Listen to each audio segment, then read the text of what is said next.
They don't have our slide up. I don't know if that's. What? They don't have our slide up, or they could put it up at their screen time. Oh.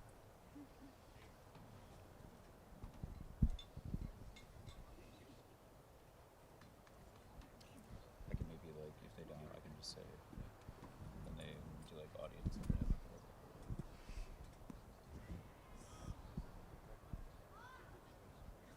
Are we supposed to just get started? Get the cameras.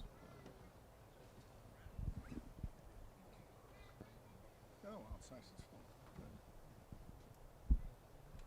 We have a strong website.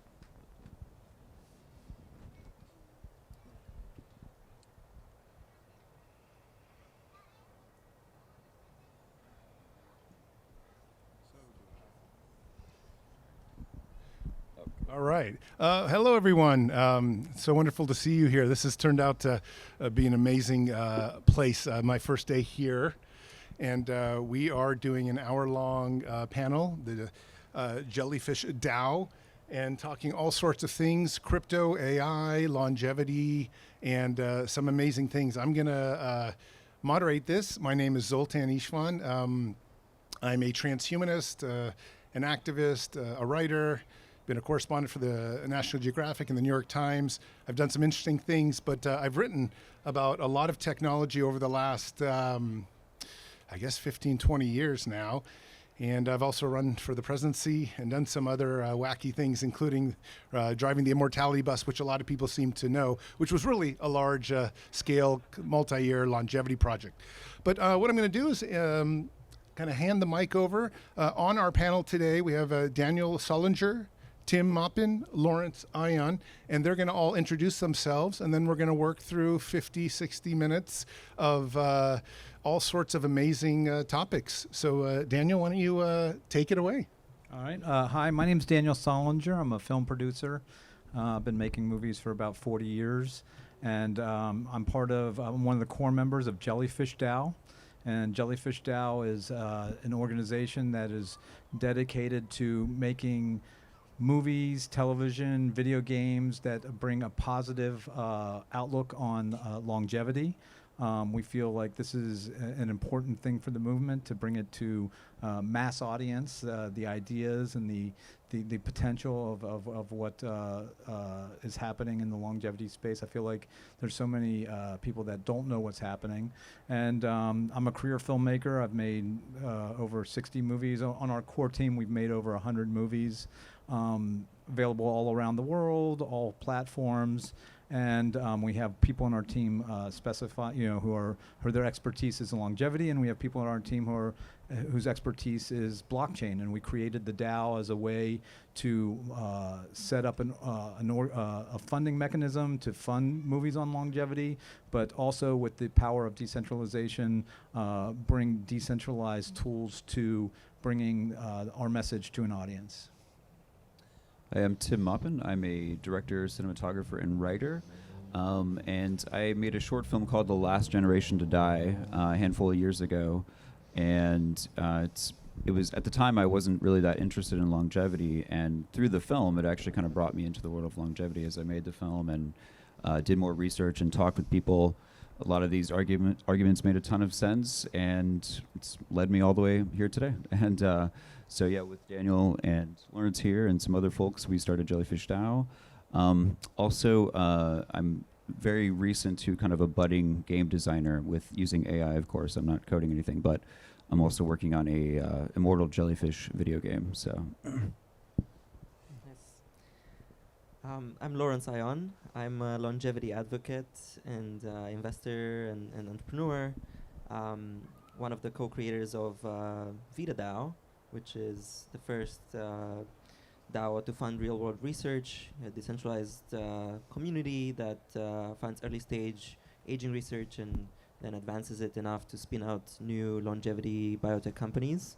And so I thought, let's apply that. Instead of just funding research, let's also fund movies with filmmakers. My sister also is an actress and producer, so I want to kind of to unite and bring all that together. So very passionate about the power of stories to change the minds of people in the world and cause that I don't know, explosion ChatGPT moment kind of thing, where like everyone realizes we should declare war on aging. Also, apart from VitaDAO, I'm a co-creator of the first pop-up city, Zuzalu, after which I think this is inspired as well, right? And Vitalist Bay meaning. And also the first attempt at making a permanent longevity city, which is Vitalia. And now my main focus is on Viva City, a city to make death optional. Awesome. Well, thank you for the introductions.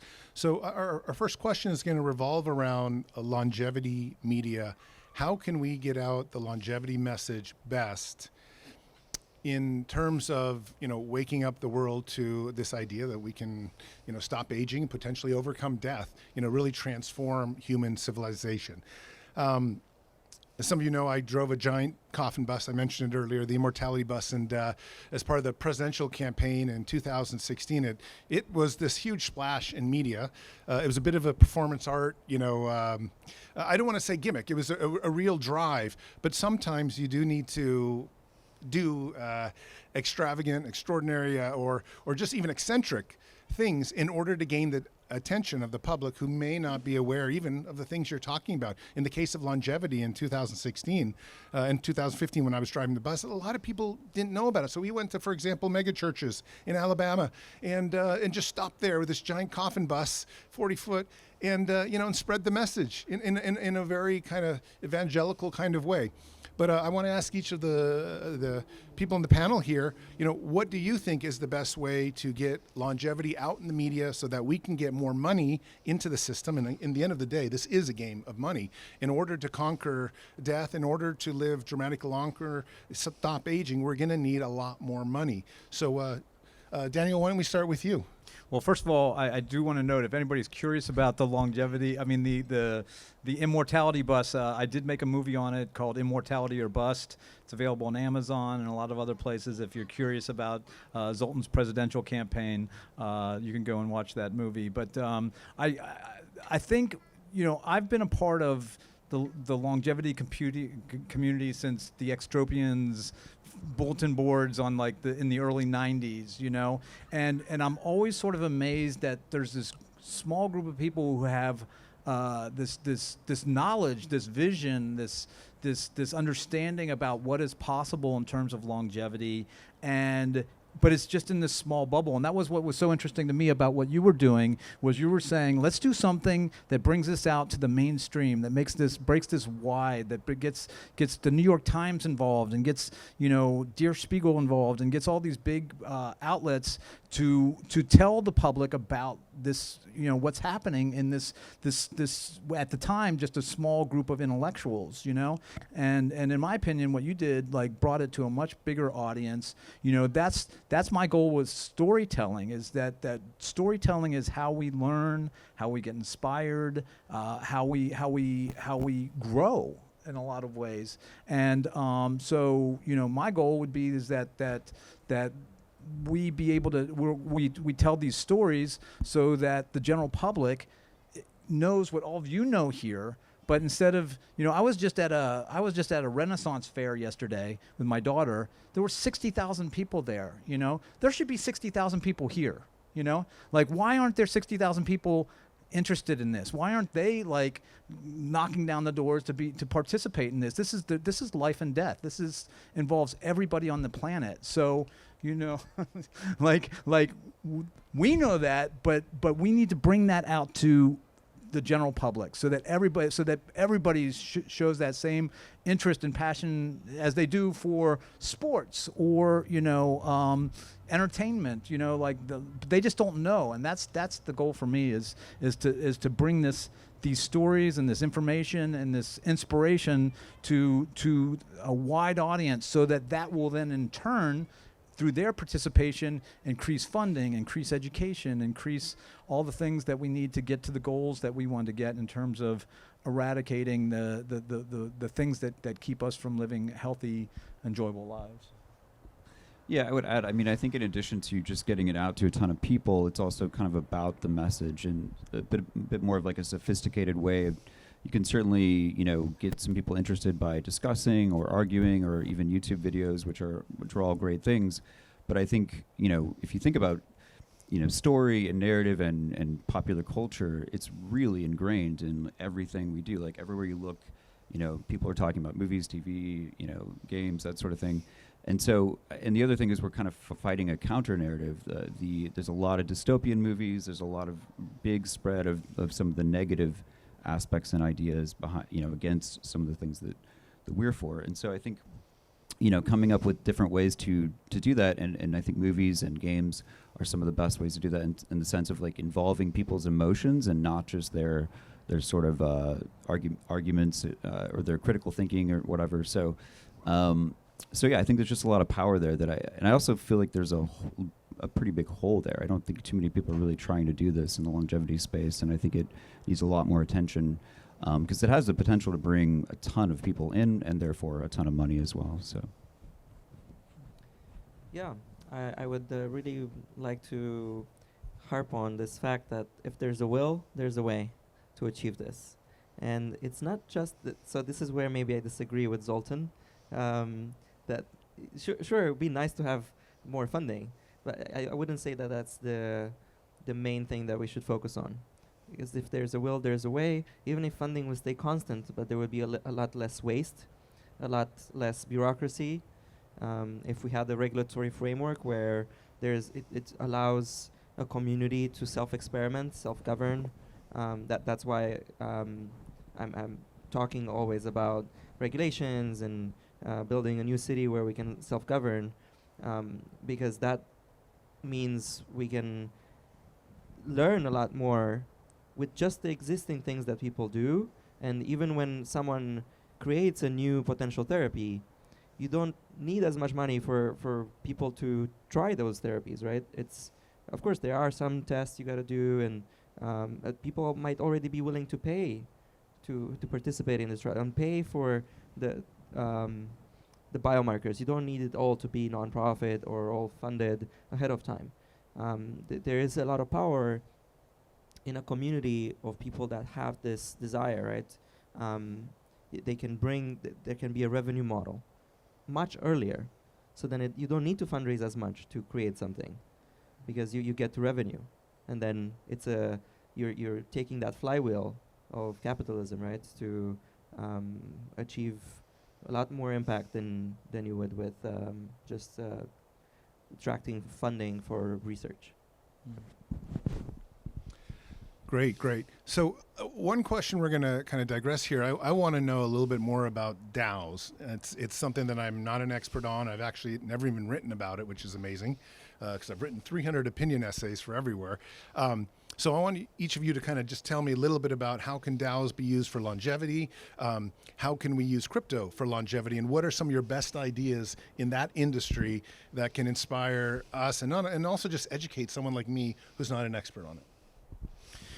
Well, first of all, DAO stands for Decentralized Autonomous Organization, and it's, to my mind, the next step of economic structure, that instead of this top-down hierarchy where you have a corporation with a CEO and a COO and all the way down, and it gets filtered down to the people at the bottom, that economic activity is sort of born out of a community, and that it's community engaged, community run for the good of the community, but it is economic activity. The blockchain enables us to do a lot of things that we couldn't before, in terms of it's not just crypto is not just money, it's programmable money. It's money, it's software. It can do things just the way computers with software can do a variety of different things.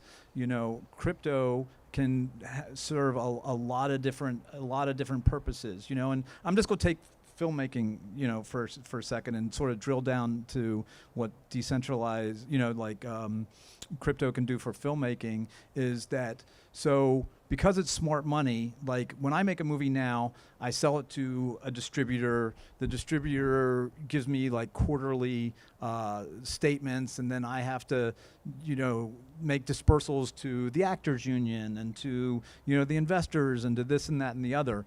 That can all be programmed into the moment you click and watch it.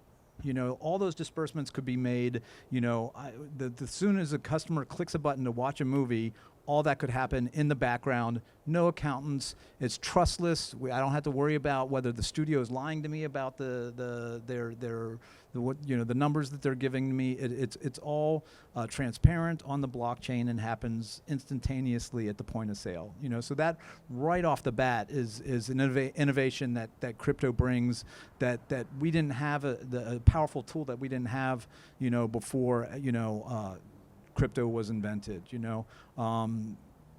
What's great about a decentralized autonomous organization is, like I said, it's community built and community driven. I think we're going to start seeing a lot more projects come up and be funded by fans, and in this case, longevity enthusiasts that are and we're going to be making a product for the community rather than trying to throw a dart at a dartboard of public opinion about I think this movie would be a great idea, and and then it goes through this mass production process, and then it comes out out the other end 2 years later, and then you find out if there's an audience for it or not.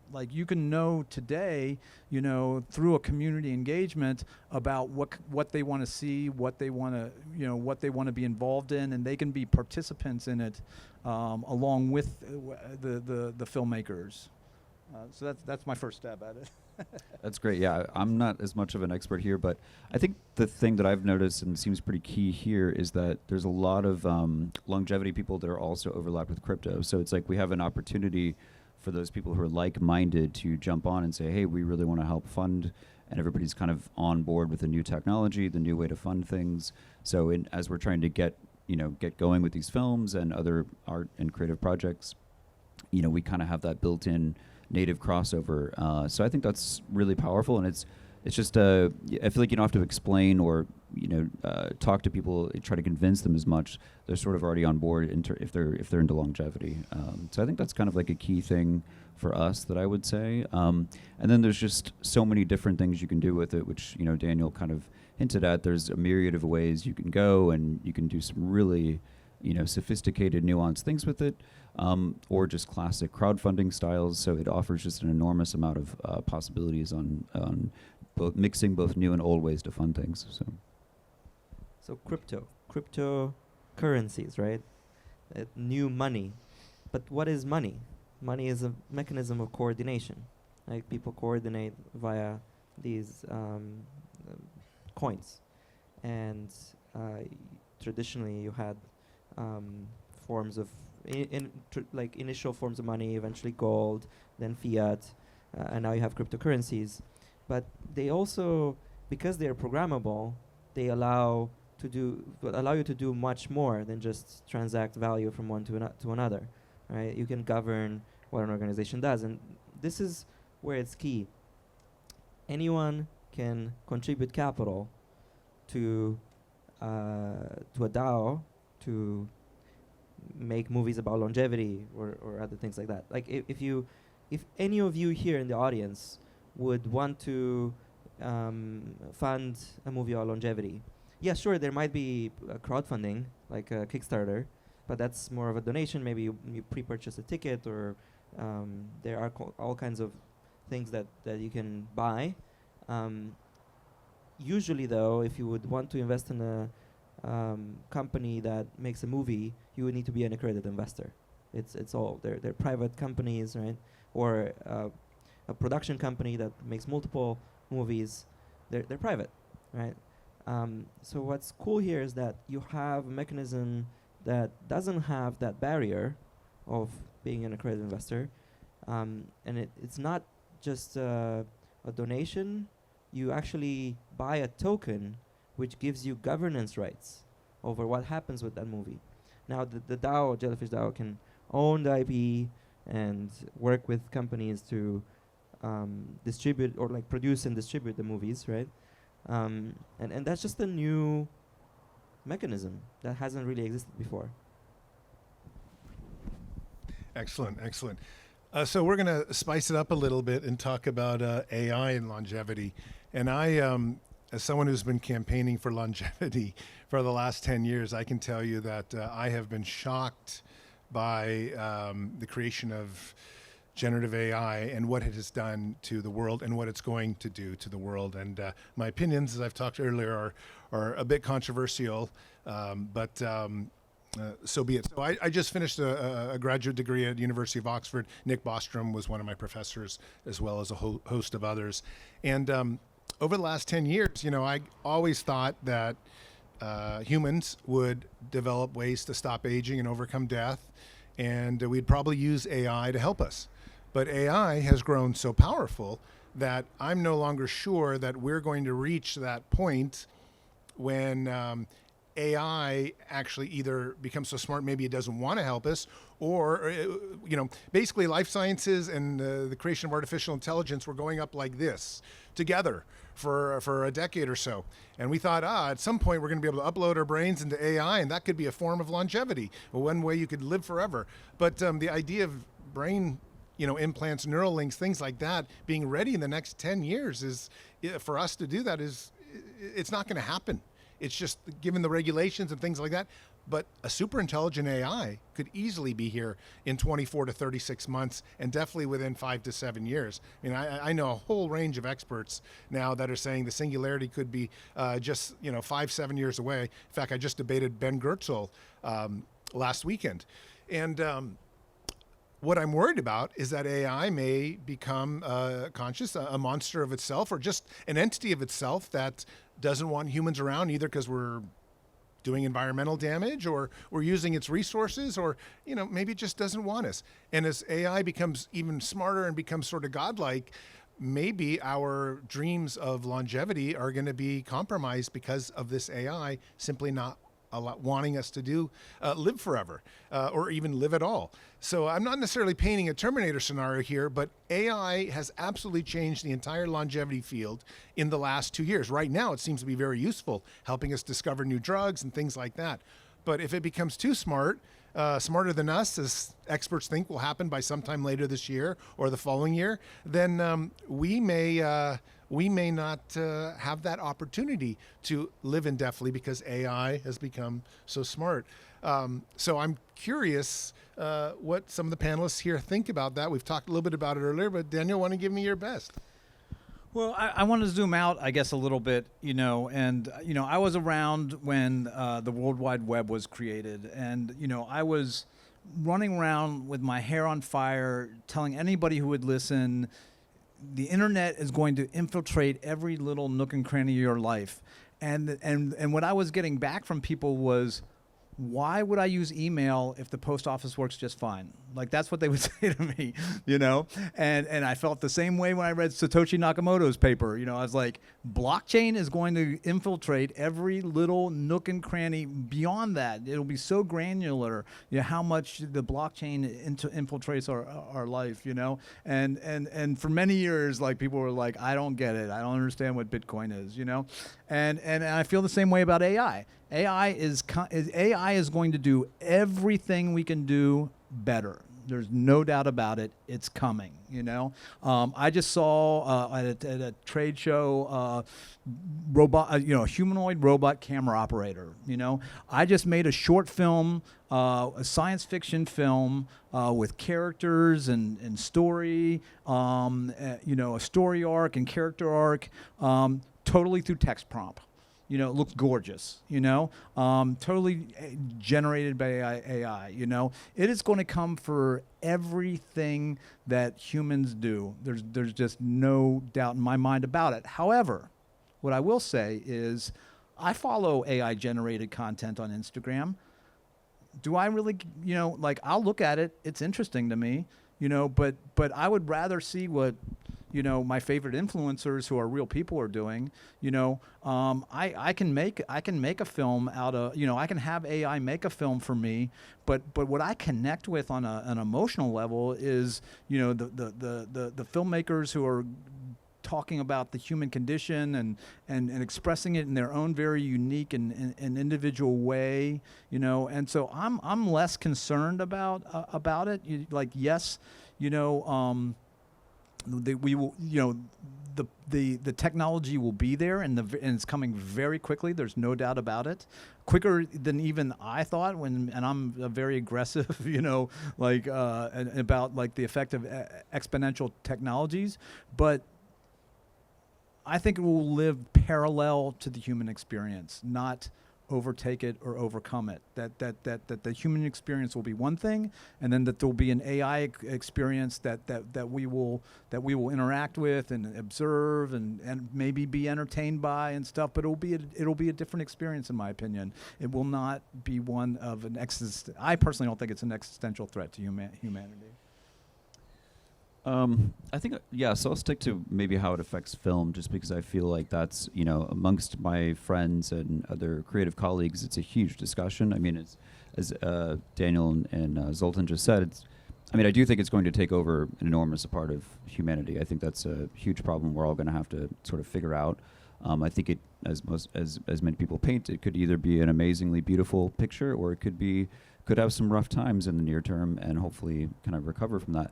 But so as a creative, as Daniel said, I'm usually pretty on top of technology. I'm very experimental with stuff.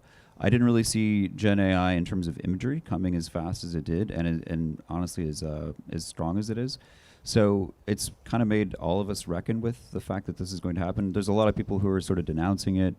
There's a lot of people who are very angry about it. It causes a lot of volatility in artists and creatives, which to some degree I get. I mean, it's threatening their livelihood or our livelihoods, and to some degree, I, from a personal standpoint, when you go to film school and you spend, several years or many years making films, and you do it the hard way, and when I went to film school, you're literally using 16 millimeter.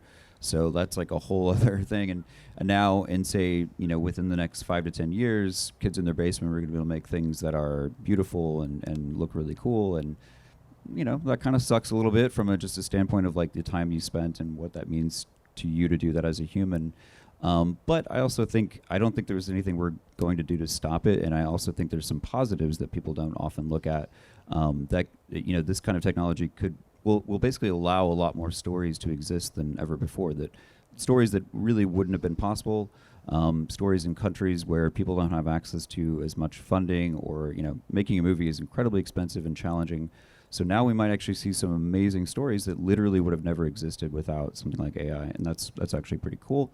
It also, as we're up here, working towards Jellyfish as a mechanism to try to raise funding for movies. At the end of the day, it's definitely not there yet, but eventually it's going to make a lot of movies cheaper, especially things with like heavier VFX or big visual scenes. I think James Cameron was just talking about this recently. His sort of take on it is that he wants to be able to allow people to make those kind of big movies faster. So not really getting rid of staff, but they're just burning through a lot of those really complex shots a lot faster, so you can make more. You can make big movies, big budget movies cheaper and faster, which is also kind of cool. It's like if I'm working on a script with AI and I can work through a couple different scripts, still kind of being curated by myself, but I can move faster through certain, some of the hurdles of storytelling. That's pretty cool. You're just able to kind of curate and do more things. It's a huge conversation, but I'll kind of leave it with this. I think the one open question for me is, and I've heard a lot of people debate about this, will humans want to watch, let's say there's an AI film that's 99.5%, like only very few people could ever tell it's AI. It looks that good. As humans, are we going to want to watch that, or is there something kind of powerful about actors who we know have lived in sort of, they've embodied the hardships of life, and we know that, even though we also know they're being actors on screen, is something about that more compelling than a purely generated image? And I don't know the answer. I think a lot of people might not care. We do have cartoons and Pixar that's really powerful emotionally, but as a human, driven story or human visual, I think there's a subset of people that might still find the human version of that more powerful. I don't know. So maybe we can put that as an audience question later. I was a young child in the hospital a few decades ago, talking to an older kid about computers. Because I have had so many surgeries, I wanted initially to become an orthopedic surgeon because I have these bone tumors. And then talking about, I was also passionate about computers because of movies. I was watching futurist movies, you know, Star Wars, Star Trek, and all kinds of AI movies, 2001 and so on. And talking to this kid, I realized that at some point, because I was also programming a bit, I understood that we could program computers to program themselves, and then there would be the self-learning reinforcement and explosive loop of self-improvement. And that was super exciting to me. I didn't see the dangers at that point. I am now worried about AI potentially, indeed, when it becomes superhuman, that it either doesn't want us anymore, as Zoltan said, or doesn't even care about us, doesn't even think about us. Like if we're trying to put a road somewhere and there's some ants over there, like we might not really care, right? We just put the road, and even though it kills some ants, it's not like something that we consider even their life, right? So it might be that we're just kind of in the way of whatever goal AI might have.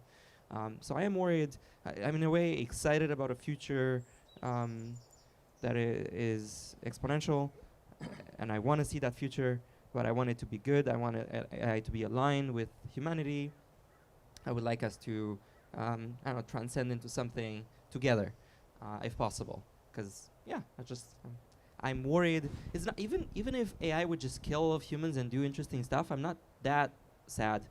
The saddest would be if it's a paperclip maximizer kind of scenario, where it's just such a dumb thing, where it's just optimizes for some objective function that is silly because it kind of was born that way by us, and then it just fills the universe with paperclips, right? And it kills all humanity, and then also at some point it's just maximum entropy, and just nothing interesting happens in the universe because just AI just killed everything basically. Even itself doesn't even really have that life of interesting stuff happening. So that's kind of how I see AI. I'm hopeful in the short term. I love the tool. I use it every day. It's helping me in everything. But it's not that smart. I don't think, guys, if I would think AI would be smarter than humans within a few years or decades, I wouldn't work on aging, right? I would work on aligning AI with humanity. If I would see that there's an asteroid coming towards Earth, I wouldn't work on aging, because it's not aging that's going to kill us. It's an asteroid, right? So I would work on diverting the asteroid first. It doesn't make sense to work on aging, because what I care about is life and not dying. So the same with AI. Like if I thought unaligned AI is coming super soon, well, we have super intelligence coming soon. It's either going to solve every problem if it's aligned with us, and obviously we don't want to get sick and degenerate and suffer and die, so it would solve that problem for us. So we don't really need to work on aging now if it would come so fast, or it's going to kill all of us. So the only thing that would make sense in that scenario is to work on aligning it. So I do, of course, think that it may take decades, many decades, right, and maybe 100+ years, not too much more. 150, 200 is like really stretching it. The probability distribution is pretty wide for me. I don't know when it would come, and I don't know how to figure it out, honestly. It's very hard to predict. But that's kind of how AI and longevity fit into me. It's helpful soon. We still got to work on defeating aging, because we can use the tools that we have for all kinds of other random fun side projects. But we're going to be dead unless we work on this first project first. Like, it's like the basics, bro. We need to ensure that we exist for longer. So let's leverage AI for that, gather the data, allow clinical trials to happen, use movies to convince the world that this is worth working on. And if there's a will, there's a way. We will deploy AI and every other tool, money, like deregulation, everything, if we just goddamn convince a lot of people that aging is a problem, that the world without aging would be amazing. Yeah. Well, thank you. Yes, well, I'm worried about alignment In fact, I'll be running for governor for California soon as a result of my worry about AI. Nobody speaking about it whatsoever. No politicians, nothing. So, but we're all on different pages on how fast it's going to happen. But I assure you, I have already made a number of life decisions. So what we're going to do is just have some closing statements by each one. I know Daniel wants to say something, and then we can open it up to a few questions. That way we can stay to our timeline. But, one of the things that's happened to me is I have both my kids and wife here. Thank you for coming. But, I have a 14-year-old and an 11-year-old, and I'm worried about what they're going to do. Like, do they even go to college? I had this situation happen actually after Oxford where I was thinking about doing my PhD, and they wanted a 3-year commitment to do it. And I thought, well, there's no way that I could be there, and it would have been like waiting another half year to actually start. So 3.5 years, and I thought, oh, for sure AI would be able to do a PhD in philosophy by then. In fact, much better than I could do. So does it even make sense to get my PhD anymore? But the same question has to be asked with kids going to college, or what kind of jobs we're going to have in the future. The last few years I've spent actually emphasizing a winery business, which is trying to do some longevity stuff. We are messing around with nootropics and stuff like that in the wine. But as a result of that's a business, I think no matter how far AI goes, unless it wipes us out, wine will still be here. We'll still enjoy drinking.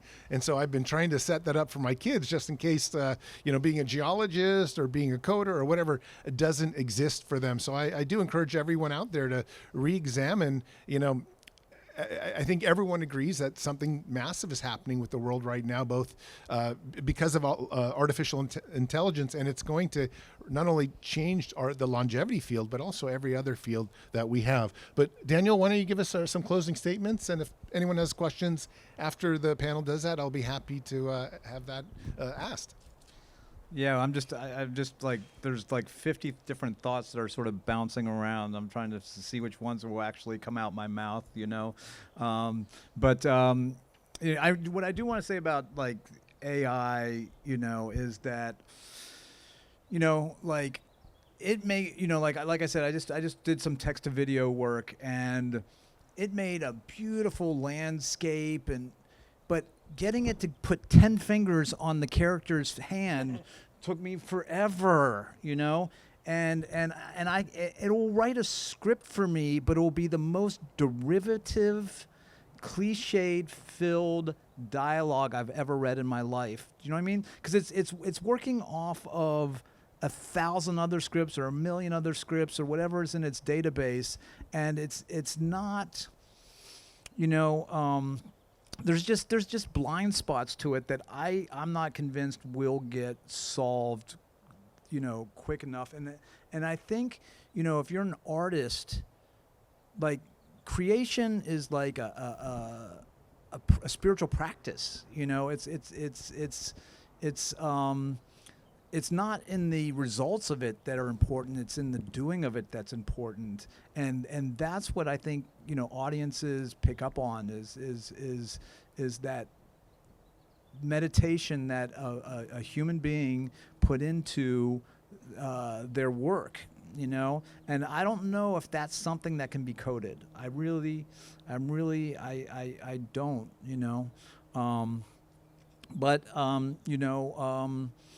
I think it's a fantastic tool, and it's going to make a lot of things possible. And, like I was talking about the beginning of the internet and, trying to tell everybody how much impact it was going to have. But at the time, I didn't know, that Uber would exist, or, TikTok, or, there's just so many things that sort of come out of that initial invention that are unknowable and unpredictable. And I feel like AI is going to be the same way. Like, I see a world that people will go to the movie theater and see a movie because they need stories, because it's so basic to our humanity. Like they sat around a fire, and they told stories, 10,000 years ago to each other. I think it's so inherent to who we are that we'll want to do that. But we will also go home and enjoy our AI entertainment that customizes it for us and people that, there'll be characters of the people that we know in our lives, and it'll be all done on the fly, and it'll be a whole separate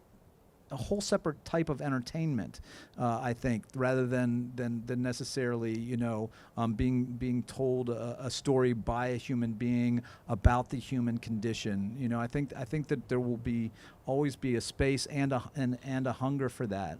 And and I'm here to fight aging, to make movies, to try to inspire other people about longevity, until the AI can do it better than me. So that's me. Yeah, I guess to tie into that, I guess regardless of what your opinion on Brian Johnson is, it does seem like his sort of idea is that AI is going to be able to do all these things, so the only thing left to do at that point as a human is don't die, which is a pretty interesting idea, and it does seem like we might be approaching that.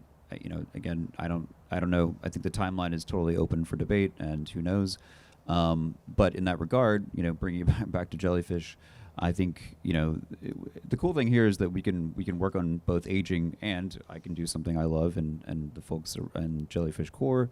But also, again, I think it's a huge missing part of what's out there for longevity, and I just think it can't be overstated the sort of the power that exists there. I wanted to just kind of quickly touch on a couple more of those things.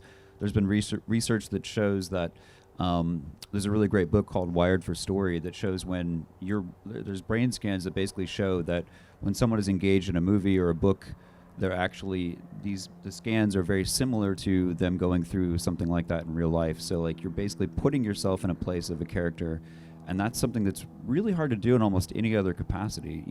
And we all know the sort of evolutionary power of narratives throughout time.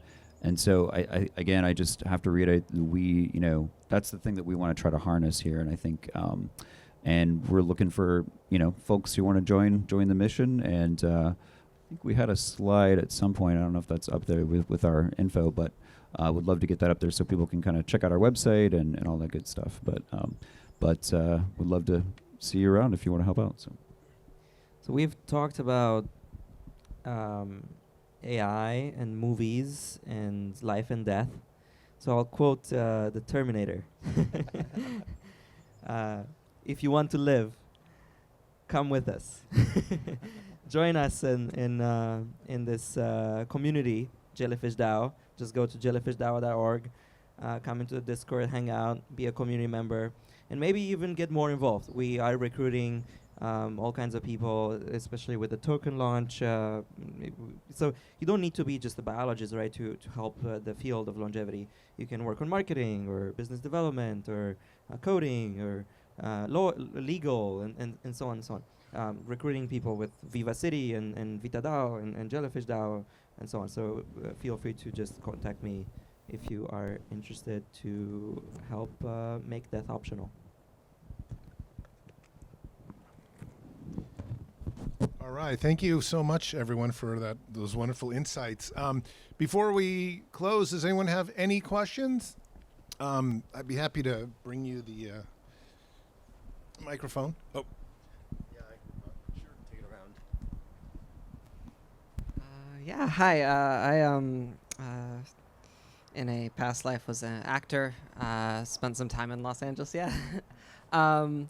And I was very disappointed by the commercialism of it all. How like Los Angeles has essentially become very much not the place where I felt there was the most indie film art. And thinking about utopias, because like the amount of like creative thinking and world building that goes into creating like an actual utopia that is interesting and is different from what we have today requires it's quite unique. And I'm curious about the ideas that you have and people in the community have on if you actually show a utopia, where do you create problem statements from which to actually have a conflict and have something interesting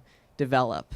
Because, for instance, the idea of one of the things I run into is that, for instance, the stories of a well-structured democratic society trying to counteract like one radical individual is not necessarily the most resonant with people today. What the simplest way to do it is you have utopia and then something happens and like Fable of the Dragon Tyrant. Everyone was happy, there was no aging. Spoiler alert. In the village, right? And then there's this dragon that comes and it starts eating people, and that's the metaphor for aging. And then they fight the dragon. They want to fight that dragon, then they give up. Then they actually fight it and win. So yeah, that's a simple way to do it. And you're back to utopia.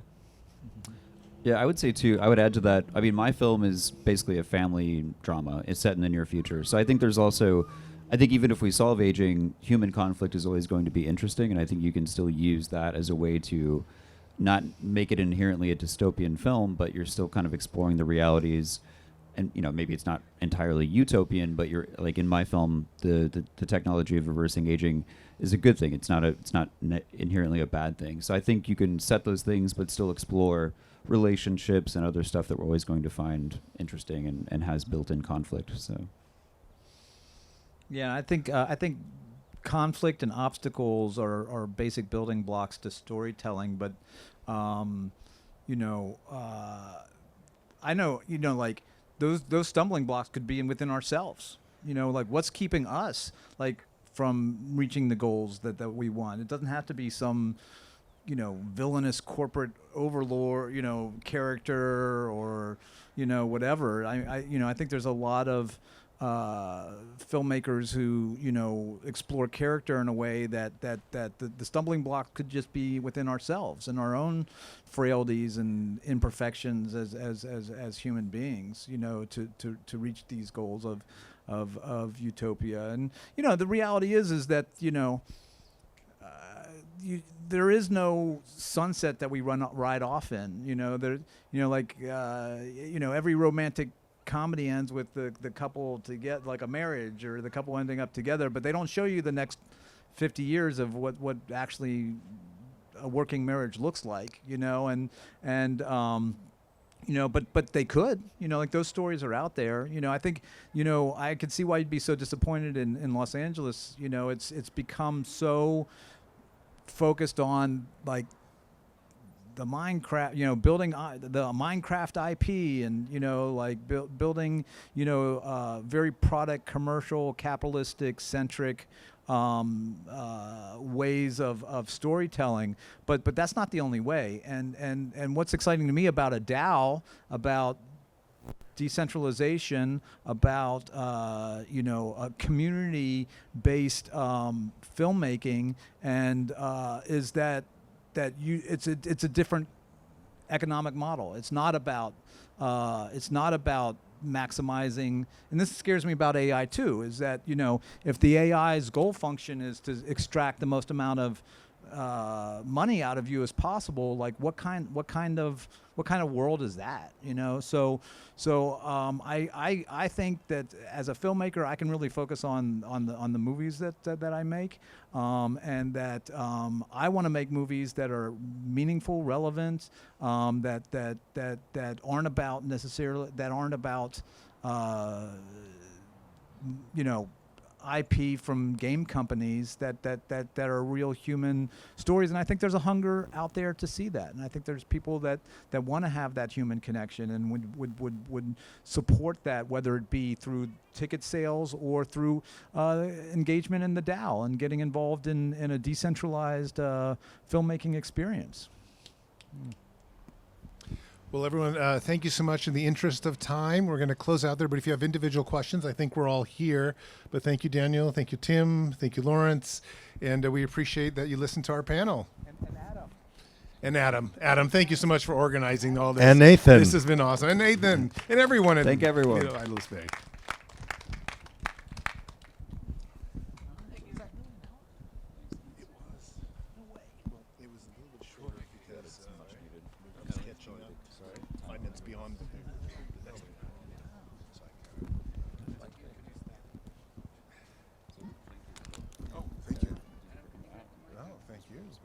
Great seeing you, man. I'll take a hug. See you, man.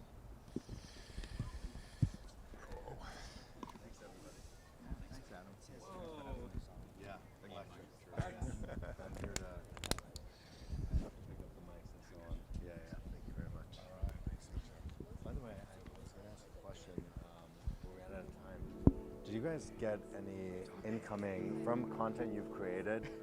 What was the most like meaningful inbound that you got, like from raising a flag? I mean, raising a flag. Because when you produce content and share it into